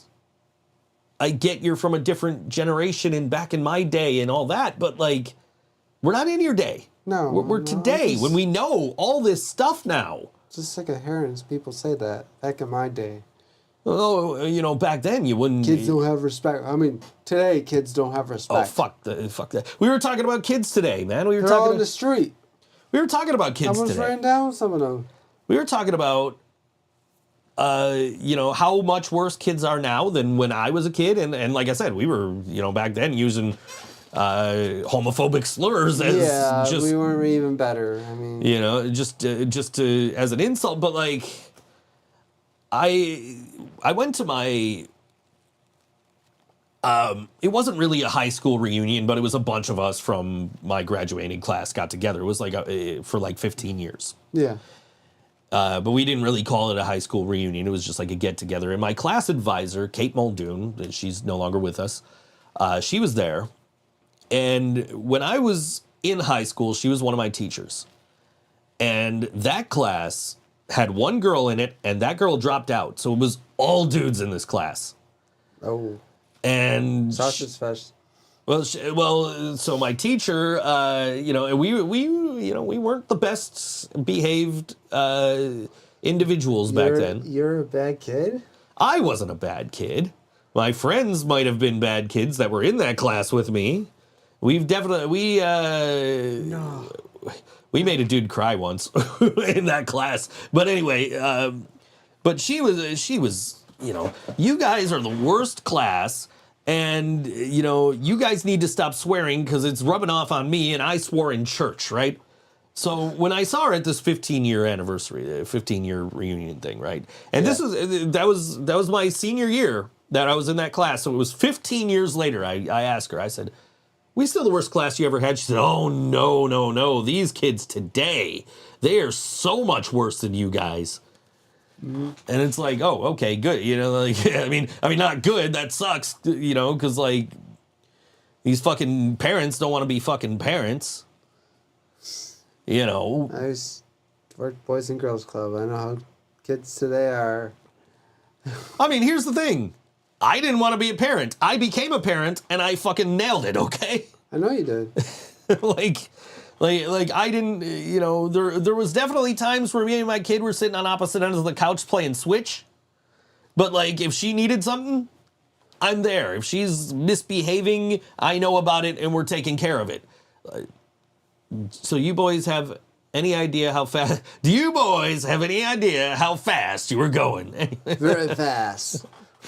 Is that a banana in your back seat? So you said 15 years. 15 years. You mean 1,500 years ago? Yes, you were in high school? 1,500 years. Sure, John. You graduated? Sure, John. Okay. Anyway. But yeah, I mean, seriously though, like for the kids today to be worse than us, like we were pretty bad. I'll tell you about so I don't want to talk too much about wrestling, but this is how we made this kid cry. I think you told me. I've probably told you this. You told me. This kid used to come into school and he would have like championship belts, right, that he made. They looked amazing. I'm not gonna lie. They looked really good. But all they were was tinfoil that was crumbled up and then was wrapped around cardboard, and you put them on like actual like belts that you would use to hold up your pants. So they actually looked pretty cool. I'm not gonna lie, right? This fucking kid, we would just pick on him like almost nonstop, you know. And he one day, I think I threw something at him or something. I don't know. Just you a bully? I was no, not me. Anyway, but no, I think I like threw a piece of paper at him or something, and he just fucking. What would you call it though? I guess it was bullying. Yeah. We wouldn't call it that back then. We know what it is now. Anyway, I wouldn't do it now. I know better. Anyway, but this fucking kid, man, he challenges me to a wrestling match in his back. He called it the YCW, the Youth Championship Wrestling, and the ring was clotheslines tied around trees in his backyard, right? And you come down to the YCW on Tuesday. He told me to get my 5 best wrestlers and come down to the YCW on Tuesday. And if you lose, you kiss my feet. So I show up with like the biggest fucking guy I know, right? And one of my other friends who was also in that class. We show up and this kid's mom opens the door and she sees us, and we made our own fucking belts, right? And she's like, oh, I'm not going to use the kid's name. If you're watching this and you know who you are, you will know who you are because I mentioned your wrestling company. I'm sorry. I really am. But this kid's mom comes to the door, answers the door, sees us standing there. She goes, oh, he's doing chores. So it's like, all right, cool. So we went back to my house. We watched The Simpsons. We watched the Sabres game. There was a big-ass brawl in that Sabres game. It was great. Anyway, it was Buffalo and Philadelphia. Rob Ray fought like 6 people and didn't even get thrown out of the game. It was fucking amazing. Well, did you hear you say you heard his mom yelling at him? Yeah, we leave. We hear his like, you can't do that wrestling in the backyard. And so we show up and we were just like, dude, you fucking lost, right? You lost by forfeit. You got to kiss my feet, right? That was the stipulation. You lost. And we just kept picking at him all fucking class, and he ended up crying. And it was my friend Greg was way worse about this. It was like the main reason this kid's crying by the end of class. So the teacher, Miss Muldoon, you know, the same teacher I was talking about, she kept Greg after school so that he couldn't mess with this kid on the way home. I got to go home. I don't know why the fuck she didn't keep me, but yeah, I mean, like, but if my kid did that to somebody, like, just threw a piece of paper and fucking provoked somebody like that, I'd be pissed. I used to get bullied a lot. Yeah. But I found out my bully became my best friend at the end of high school, so. You know, a lot of that was like in high school. It's like, you know, you've got that like pecking order of like, you know, the strong are going to just kind of, you know, pick on the weaker people. So like I wouldn't say I got bullied much in high school, but I was not one of the popular kids either. You know what I mean? Like I got bullied. I mean, I'm emo. My nails are painted black.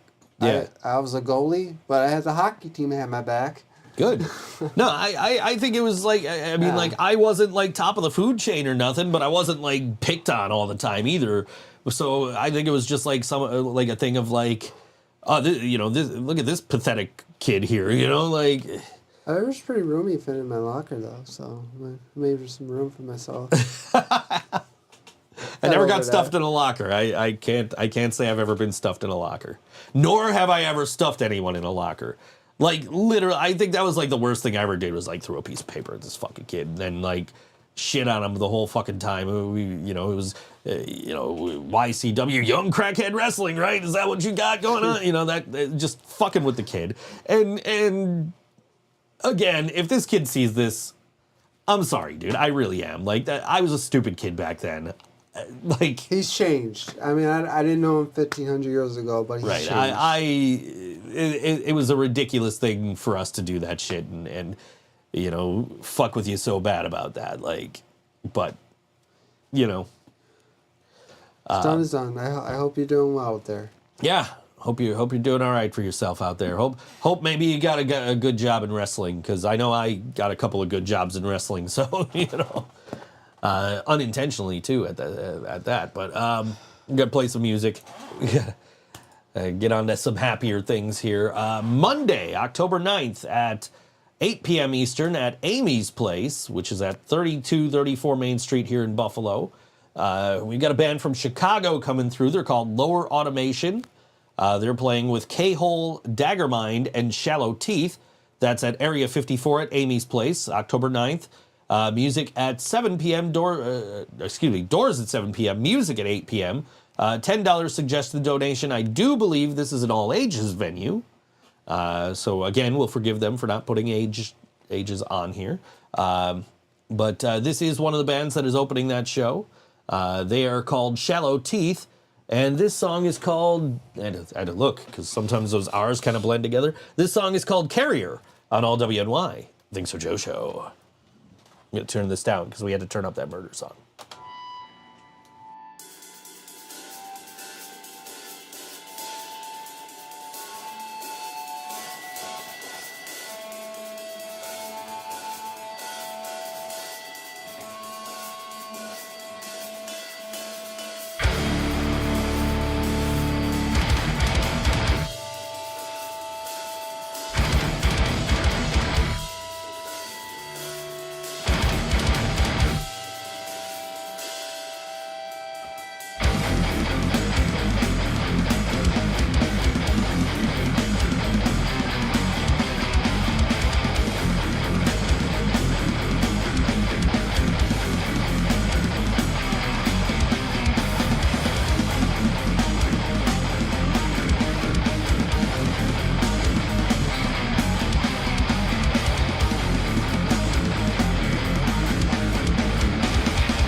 That was Shallow Teeth on all WNY Think So Joe show. A song called Carrier. At one point in that song, John just went, yeah!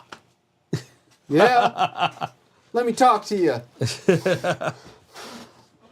Oh, Jasmine says, I was weird, popular, yet also bullied, emo, but somehow became student body president, volleyball, hockey, choir. I was a metalhead kid, and I was on the prom committee and homecoming committee. Yeah, I was a goalie for a hockey team, high school hockey team. That's about it. We would show up and just, yeah. So like we graduated in 1999, and there was a vote for what the theme of the prom would be, and my buddy and I were on the prom committee, right? And one of obviously the big song in 1999 that everybody wanted to do everything to was "Time of Your Life" by Green Day. So that was one of the songs up for a vote. Yeah, I covered that song. I butchered it. Fortunately, I can't remember what other songs were up for the vote, but except for one, because it was the one that won, which was "Doo Wop That Thing" by Lauryn Hill. Okay. Doo Wop. Yeah, you know, that thing, that song. What You is know it, that song? Wonders? No. Doing That Thing You Do. That was our thumbnail today. That Thing You Do. Oh, dude. Because it's the anniversary. That movie came out in 1996 on this day. Fuck yeah. Good movie. I'm watching it after Dynamite tonight. Me too. I'm going to go watch it somewhere. Yeah, I own it. I'm gonna watch it on after Dynamite nice. tonight. So, anyway, so the Lauryn Hill song wins, and we're just like, that is the dumbest fucking thing we've ever heard. Me and my buddy Sean were on the prom committee, and people are like, "What do you mean?" I'm like, "Your theme for prom is doo-wop that thing," which. That thing is referring to that thing. Okay? You are literally promoting sex with this song. Right. And this choice of a theme for prom, right? So we're like arguing against that, and two, you're literally going to say, "Hey, come to prom, that thing." Okay? So we're arguing against this. We're not necessarily trying to push for the Green Day song, even though my best friend who was doing that that homecoming committee prom committee thing with me, that Green Day's his favorite band. We weren't necessarily pushing for it to be Green Day, but we were certainly pushing for it to not be Lauryn Hill. And I think they ended up going with something stupid like Faded Pictures or something like that. I don't know. But we got them to change it because, yeah, prom, that thing. Did you go to prom? I went to prom. I've been to, if you count the punk rock prom, I've been to 3 proms. I went to prom. Did you? Yeah, not my prom, no. I went to mine. I went to mine. I was dating a girl who graduated like the year after me, so I went to her prom. And then, of course, punk rock prom we had back in, what was it, like June or whatever, over at Mohawk Place. I was there. Maybe we'll go to prom again. Maybe we'll perform at a prom. Maybe. Hopefully. That was the whole idea in the first place, was to put us and Murder and somebody else I wanted on that show. I literally had the whole thing planned out. I'm like, us and Murder and like one other band. I forget who the other band was that I had in mind. But it was like all on one bill on a Saturday night in June. We'll call it Punk Rock Prom. We'll get people to dress up. And then it got booked on a Friday, and none of the bands that I wanted were on it. So not to knock any of the bands that were on it. I love all the bands that were on it. Mm-hmm. But it just wasn't my original vision, so... You know, yeah, I don't know. You guys played sports in high school. I never played sports in high school. I tried to get them to get us a hockey team. Didn't work. No, it worked for me. Well, you went to a school that had a hockey team. We didn't have a hockey team. Well, they just brought it back. Oh, okay. It was the year they brought it back. All right. It was like, oh, I'll do it. All right. I know hockey. Yeah. We would, because we always played street hockey. We were out every fucking day playing street hockey. I mean, Niagara Falls didn't really win a lot, but we had the most fights. I bet. Imagine We that. love fighting. I saw somebody, my friend I was telling you about, who was at the Interrupter show. She's going to see, I think, Usher in Toronto or something. And she was like, where's a good place to stay in Niagara Falls, New York, where I can see the falls? And I'm like, you can't. There's not a... You're not going to find a place in Niagara Falls where you can see the falls, in on the U.S. side anyway. And also, like, you do not want to fucking stay in downtown Niagara Falls. No, you know how bad it got? Yeah. I got a bunch of likes on this comment because I said, driving from Niagara Falls, USA to Niagara Falls, Canada is like going through the fucking door in Oz. like you, like all that, like the black and white, and then you go into Canada and it's like fucking full color, you know. Never tell you the story. How I got stuck going. I had no choice to go to Canada. Okay. I made the wrong turn. Right. And they made us get out of the car because I told them I made a mistake. I didn't mean to go to Canada. I got to go back. Yeah. So they take us out of the car, leave us. Two of my other friends put us in a room. And I'm just sitting there, okay, it's probably just going to take 5 minutes. Yeah. So they got to search the car. And old friend said, hey, dude, you know they're taking everything out of the car? What do you mean? So I go, the seats are out of the car. The back seats are out of the car. They took everything out of the car. You name. It's like, I hope they put it back in there because my mom's going to fucking kill me. Right. I thought I was having a heart attack. Yeah. Oh, they're clean. So they put everything back in the car. I was like, holy shit. Oh my God, I thought I was going to die. Damn, dude. It's like, dude, go back to the falls. Okay, good. So we used to go all the time before they changed the border rules where you had to have the passport or the enhanced. passport. So we used to go, like me and my friend used to go all the time, like literally once a week. We were in Canada, and we would you know, always walk over the border because we were just going to Clifton Hill or whatever, right? And inevitably somebody would be stopped on the bridge looking at the falls because tourists.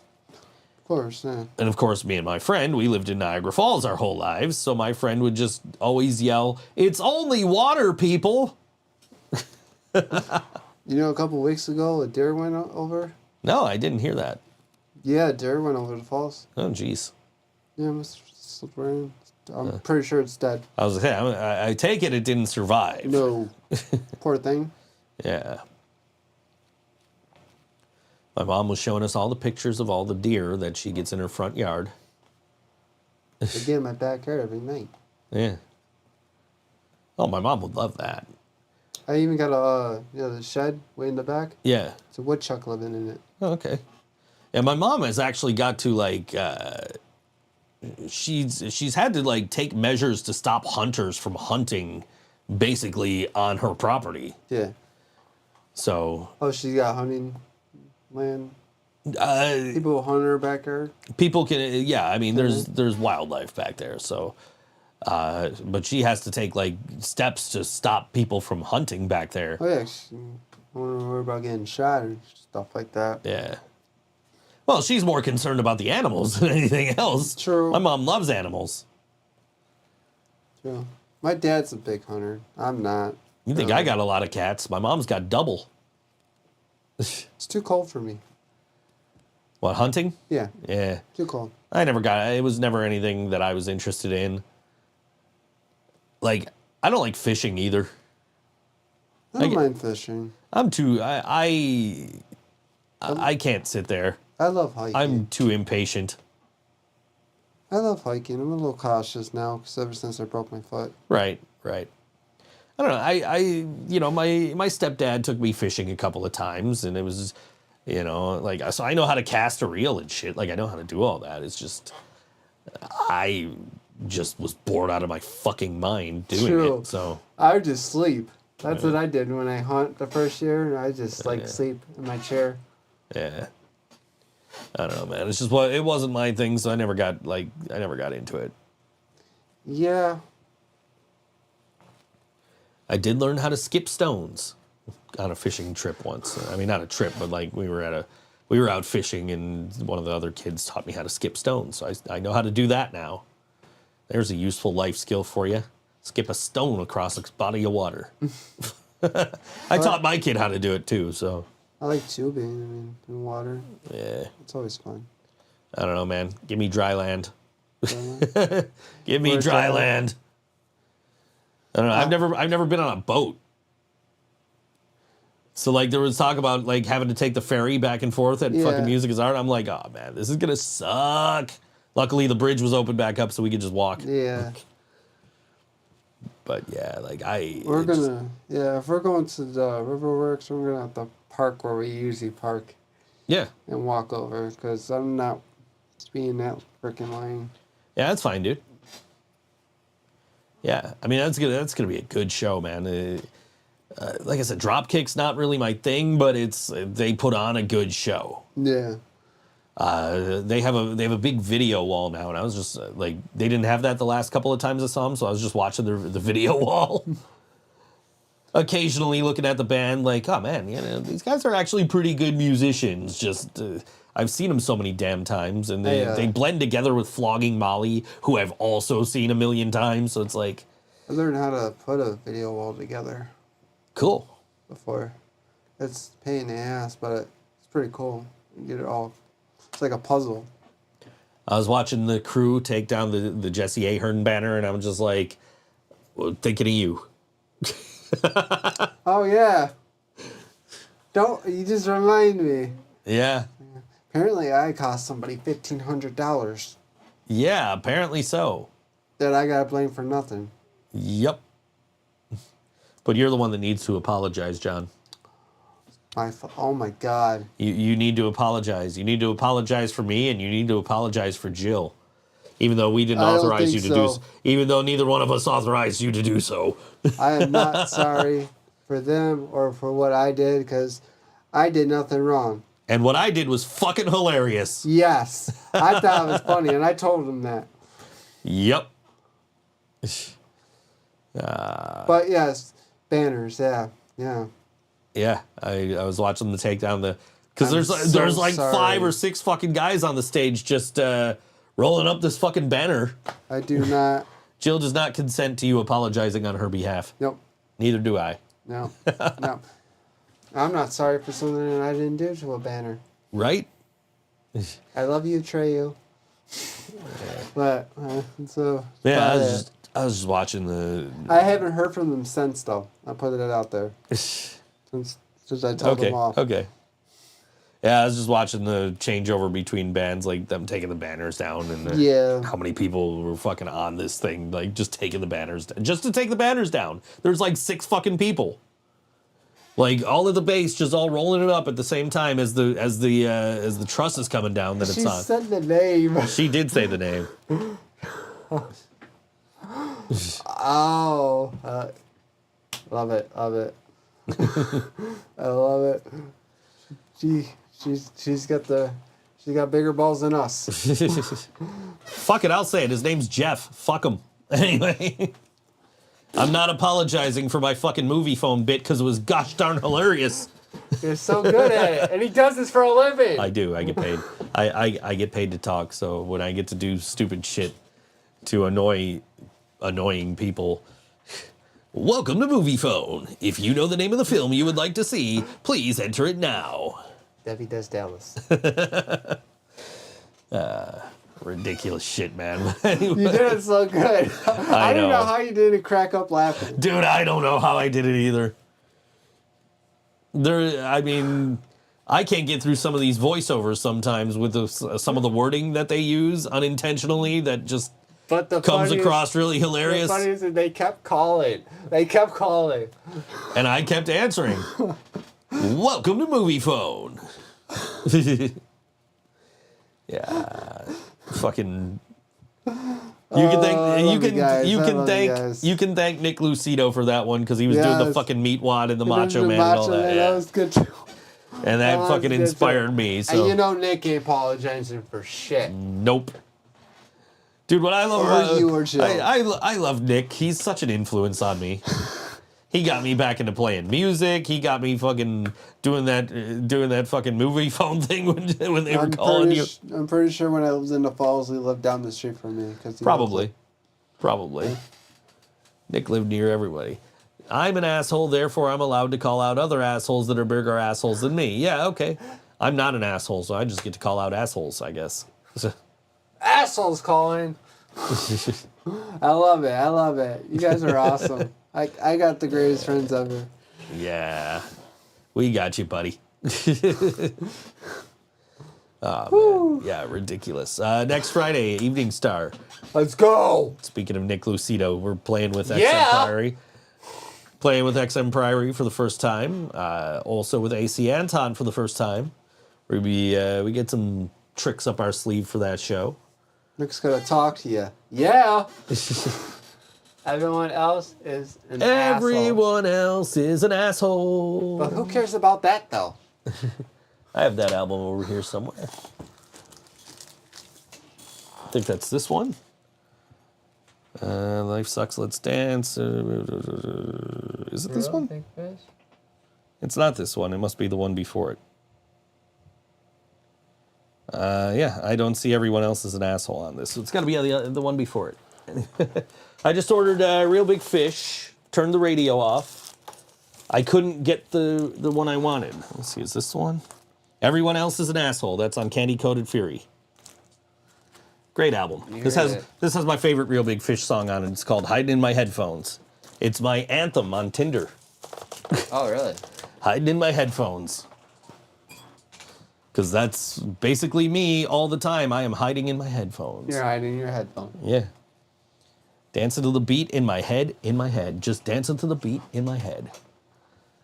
Yeah, they put out, Enjoy the Ride Records just put out, actually I want to talk about a couple of vinyl releases that have just gone up for order. One is, from Enjoy the Ride Records is Real Big Fish, Turn the Radio Off, which is the one that's got Sellout and Trendy and all that on it.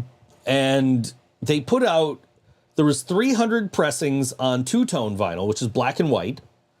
500 pressings on dress splatter, and it's the colors of the girl on the album cover's dress.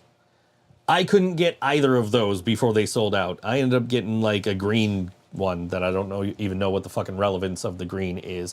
Again, I don't give a shit as long as it plays. If I could put the record on and listen to it, I don't give a fuck what it looks like. The other one I want to talk about is Limp Bizkit, Chocolate Starfish, and the Hot Dog Flavored Water. Just went up for pre-order from, I think, Universal Media Group. Now, Enjoy the Ride Records released Chocolate Starfish, a very limited pressing, several months ago. Much to the surprise of Mr. Fred Durst. Fred was very upset when he first heard about it, and then found out, no, they actually got the proper clearance to release this, just nobody told Fred. But Fred at the time indicated that they were going to be re-releasing some of the Limp Bizkit stuff on vinyl, and they just announced this Chocolate Starfish repress.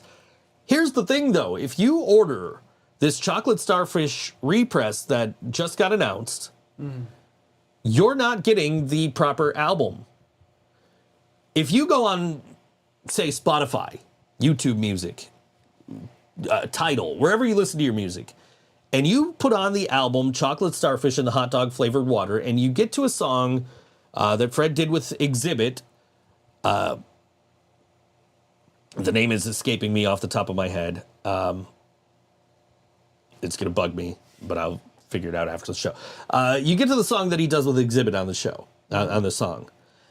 You don't get the version that was on the CD. You get one of the versions from New Old Songs, the remix album. Because they couldn't get the clearance for that original sample that is on Chocolate Starfish and the Hot Dog Flavored Water. However, if you got the Enjoy the Rides Records pressing, they have the original version on there. They got the clearance. I don't understand it. But if you buy if you go buy the version that's coming out of Chocolate Starfish and the Hot Dog Flavored Water, you're getting the wrong version of that song. Why can't I think of the name of this fucking song? It's bugging me now. And the Limp Bizkit albums are back on that shelf, so I'm not going all the way the fuck back there to do it. But anyway, yeah. So if that's not a problem for you, Chocolate Starfish and the Hot Dog Flavored Water is coming out on vinyl. You can pre-order it now.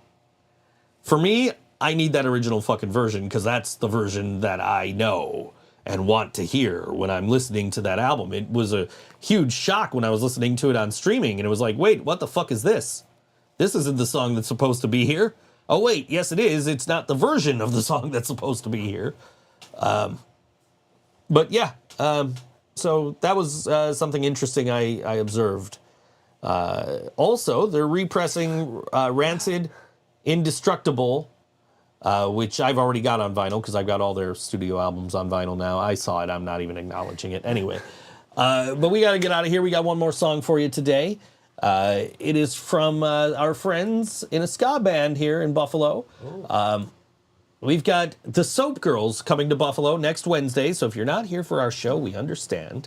If you're not here for our show today, we understand, because Stevie Nicks is at the fucking arena right now. I wanted to go, but I didn't want to make it a... Stevie Nicks is at the fucking arena right now. I wanted to go, but I also didn't want to cancel the show since I had to cancel 2 weeks ago. Anyway, the Soap Girls coming to Buffalo at Stamps, which I guess is Tonawanda and not Buffalo, but it says the Soap Girls in Buffalo, New York. Thanks, FTMP Events. Anyway, I love you, Greg. FTMP Events presents the Soap Girls with Skamagachi, Reggie Childs, and Part-Time Genius, Wednesday, October 11th, doors at 6 p.m., ages 18 plus, $10 plus pre-sale tickets, $10 pre-sale tickets, $15 day of the show. Again, ages 18 plus. You can get your tickets at purplepass.com/soapgirls. That's at Stamp the Bar, 98 Main Street, Tonawanda, New York, 14150. This is our friends in Reggie Childs, and this is the song called Dull Days, and we'll see you next week. Like, share, subscribe.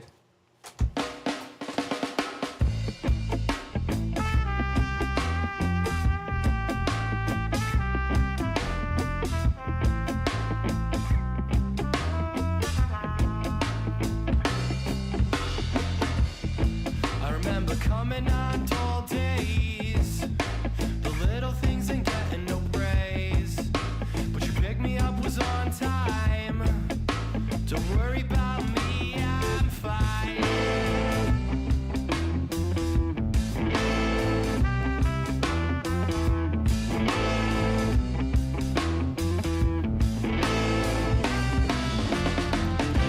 I think we all could use a little